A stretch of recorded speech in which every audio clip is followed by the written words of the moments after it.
Bonjour à toutes, bonjour à tous, j'espère que vous allez bien. Aujourd'hui on se retrouve pour une nouvelle vidéo d'avant-match entre Saint-Étienne et Niort. Ça y est, reprise du championnat après cette trêve internationale. L'équipe de France a joué, maintenant place au vert. Après 7 matchs consécutifs sans perdre, on va essayer de poursuivre cette série en renouant avec le succès parce qu'on restait tout de même sur 3 matchs nuls. Même si c'est des bons résultats contre Amiens, contre Bordeaux et contre Le Havre, c'était des matchs nuls qu'il fallait faire, c'est très bien. Mais malheureusement, nos concurrents directs pour le maintien se sont rapprochés et il n'y a plus que 2 points d'écart. Et là, la victoire, elle est obligatoire. On joue contre Niort, qui est actuellement 20e au classement, une équipe qui ne va pas au mieux. Sur la situation sportive et également extra-sportive, c'est un peu la catastrophe dans le club. On va en reparler rapidement lorsqu'on va présenter l'adversaire. Mais en tout cas, voilà, il faut s'imposer à Geoffroy Guichard face à Niort. Repartir sur une série de victoires tout simplement pour essayer de se donner un bol d'air et de vivre cette fin de saison plus sereinement. Ce match se disputera à 15 h à Geoffroy Guichard. C'est nous qui allons donc ouvrir le bal dans cette nouvelle journée de Ligue 2 sur les antennes de Beansport. Pour ma part, je ne vais pas vivre ce match sur Beansport. Je serai à Geoffroy Guichard pour la 2e fois de la saison. Donc ça, c'est vraiment très cool. En plus, il devrait y avoir un record d'affluence de battus. Le COP Nord est complet. Le COP Sud ne doit pas être loin. La tribune Henri Point inférieure est également complète. Et la tribune Henri Point supérieure est en train de se remplir. Donc une très bonne nouvelle pour les supporters stéphanois. Donc voilà, nous on va commencer tout de suite avec cet avant-match entre Saint-Étienne et Niort.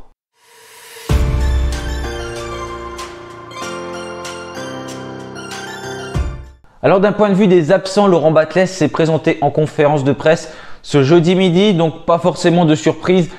Il y a Gaëtan Charbonnier bien sûr qui n'est pas là, Boubacar Fall aussi. Il y a également 2 autres joueurs qui ne seront pas là, ça c'est une certitude. Léo Petro qui a pris un carton rouge contre Le Havre sera suspendu, donc là aussi ça nous oblige à changer un joueur dans le dispositif 1-3-5-2 de Laurent Batles, parce qu'à mon avis, il ne va pas changer de dispositif.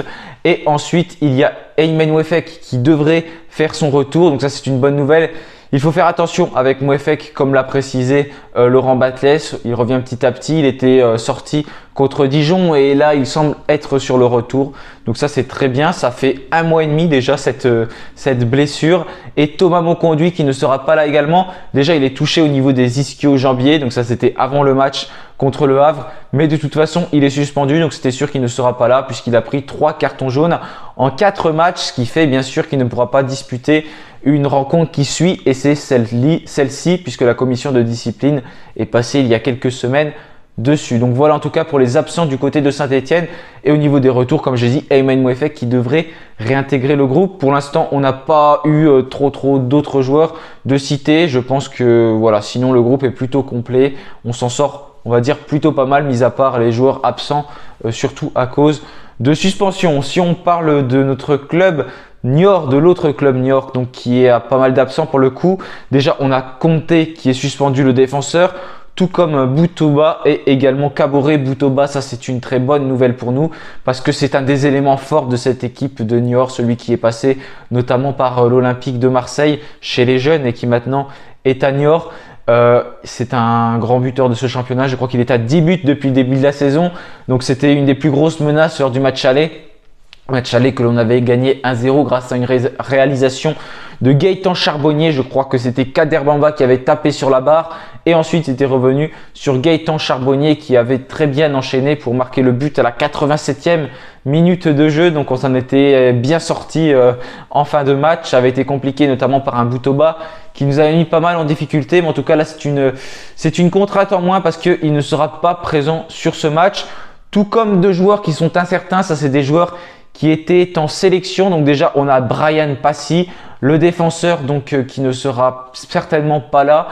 Il s'est blessé avec sa sélection du Congo. Et Junior Olaitan qui ne devrait pas être là non plus. En tout cas, il a eu un problème avec sa sélection et puis du coup, il revient juste ce jeudi après avoir fait 900 km d'après ce que j'ai lu sur Evect. Donc, pas sûr qu'il soit là pour ce match. Ça fait quand même, on voit pas mal d'absents avec des joueurs cadres, notamment dans cette équipe des Chamois niortais. Je le disais, d'un point de vue extra sportif, c'est pas forcément très bon pour eux. Pourquoi? Parce que il y a un problème entre la direction, monsieur Michael Hanouna, et également, donc c'est le directeur sportif du club, je crois, et la mairie, le conseil municipal qui attribue normalement une subvention d'environ 200-250 000 euros. Et là, il y a un problème et du coup, c'est une mauvaise entente. J'ai pas trop suivi l'histoire, je vous avoue. Mais en tout cas, je sais qu'il y a pas mal de tensions dans ce club des Chamois Niortais qui pourrait perdre d'ailleurs leur centre de formation l'année prochaine parce qu'il faut savoir que rien n'appartient à Niort, que ce soit le stade, que ce soit le centre de formation. Ce club de Niort ne dispose d'aucune infrastructure propre à eux pour un club qui est quand même en Ligue 2 depuis pas mal d'années. C'est un des clubs historiques de ce championnat de Ligue 2 et en tout cas ils sont dans un contexte qui est plutôt très compliqué et bien sûr sportivement c'est pas facile pour eux aussi parce qu'ils sont 20e de Ligue 2, ils sont très mal placés, ils jouent bien sûr le maintien tout comme nous pour l'instant parce qu'on peut pas dire qu'on est sauvé et qu'on ne le joue plus, non, on le joue encore pour l'instant. Eux ils ont 26 points, ils sont quand même assez loin on va dire parce qu'il y a déjà un écart qui s'est créé, le premier non relégable qui est Rodez compte 31 points, autant dire que pour eux la victoire est quasiment obligatoire face à Saint-Etienne, donc ça promet d'être un bon match, à moins que j'ai peur qu'ils jouent peut-être aussi le match nul parce que peut-être qu'aussi un point du nul à Geoffroy Guichard il le prendrait comme quelque chose de bien même si la victoire semble mieux parce que aller chercher un match nul à Saint-Etienne alors qu'on est sur une très bonne série en ce moment ça pourrait être bien, donc j'espère qu'ils ne vont pas jouer avec un bloc trop bas avec tous leurs absents aussi parce que c'est ce qu'on peut craindre, un match avec un bloc bas et du coup que ça devienne une rencontre très difficile pour nous avec des difficultés à se projeter. Il faudrait les faire craquer tout de suite, bien entamer le match en tout cas pour se faciliter la tâche. Donc cette équipe des Chamois Niortais elle a quand même gagné un match, mais sinon si on regarde c'est 4 défaites avant, et avant c'était quand même une victoire parce qu'ils avaient battu les Girondins de Bordeaux sur le score de 3-1, oui ils avaient battu Bordeaux 3-1 et il y a eu notamment cette défaite contre le Havre, contre le Paris FC, contre Rodez, contre le Pau FC. Donc on voit que c'est pas mal de concurrents maintien, que ce soit Paris FC, Rodez, Pau. Et là ils ont quand même battu Laval, également un concurrent au maintien qui est pour le moment 17e. Il s'était imposé sur le score de 3-2. Donc ça c'est une pire défense du championnat. Je pense quand même c'est même la pire défense du championnat avec 46 buts encaissés depuis le début de la saison pour 27 buts marqués. C'est une équipe qui joue dans un système qui est assez variable en 4-3-3, 4-2-3-1, 4-4-2. Leur entraîneur n'hésite pas à varier, à changer et surtout à trouver une solution. Ils ont un bon gardien parce que notamment Mathieu Michel, c'est quelqu'un qui est plutôt bon. Je l'avais bien aimé notamment contre Saint-Etienne et j'avais regardé pas mal de compilations avant. C'est un gardien qui est assez bon sur sa ligne et notamment dans les sorties des pieds des joueurs. Donc attention, c'est un de leurs points forts, de leurs atouts je pense. Et il va falloir certainement pas mal le solliciter si on veut s'imposer. En tout cas, j'espère qu'on va être tueur devant le but comme on a su le faire quand même lors des derniers matchs. Donc du côté de Saint-Etienne, ça va mieux parce que on a réussi à ne pas perdre depuis 7 matchs, 4 victoires, 3 matchs nuls. On espère pouvoir renouer avec le succès et pas poursuivre cette série. 4 victoires, 4 nuls, non, ça ne nous arrangerait pas contre Niort. Il faut absolument gagner, il n'y a pas à réfléchir, à se poser de questions. Il faut aller chercher une victoire contre le 20e de Ligue 2 pour ne pas laisser les autres nous revenir dessus parce que mine de rien, si on perd, ça peut revenir sur nous et on peut repasser relégable. Oui, on peut passer relégable parce qu'on a fait 3 matchs nuls. 3 matchs nuls, ça fait 3 points. En soi, c'est un bon résultat, mais ça aurait été limite mieux, vous voyez, de gagner un match et de perdre les 2 autres, même si la différence de but aurait été moins bonne du coup. Mais vous voyez, ça fait pas non plus une très grosse différence quand on reste invaincu. Donc voilà pour Saint-Etienne. Nous on est sur une bonne série comme je vous l'ai dit et ce qu'il va falloir se méfier c'est qu'on a pas mal d'absents notamment des joueurs qui comptent. Thomas Monconduit, bon il était déjà pas là contre le Havre, on a réussi à le suppléer avec Lamine Fomba qui a fait un super match et surtout Léo Petro voilà, qui devenait un des joueurs majeurs du dispositif de Laurent Batles qui ne sera pas présent à cause du carton rouge reçu contre le Havre. Donc moi justement je vais vous présenter ma composition. Je pense pas qu'il faut changer, je resterai sur un 3-5-2 avec Gauthier Larseneur au cage bien sûr. En défense, Sceaux aligné avec Anthony Briançon. Et cette fois-ci, j'ai mis Michael Nadé. Voilà, pour moi, c'est important de mettre quelqu'un qui est bon du pied gauche. Michael Nadé est gaucher, tout comme Léo Petro. À ce poste d'axe gauche, ça me semble plutôt important, notamment pour défendre, pour relancer.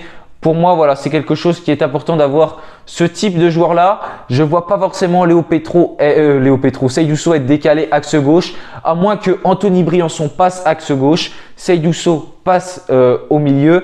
Et du coup, en défense, on pourrait avoir également Denis Apia. Ça permettrait de mettre Cafaro en tant que piston parce que du coup, je ne l'ai pas mis. Je le verrai bien rentrer sur ce match pour apporter du danger une fois que cette équipe d'Amiens est plutôt en difficulté. Donc je partirai plutôt Damien De Niort est en difficulté, donc je partirai plutôt sur un système comme ça avec Nielsen Nkunku bien sûr à gauche. C'est pareil, lui revient de cette coupure internationale. Il avait joué avec la France espoir. On peut imaginer qu'il sera titulaire.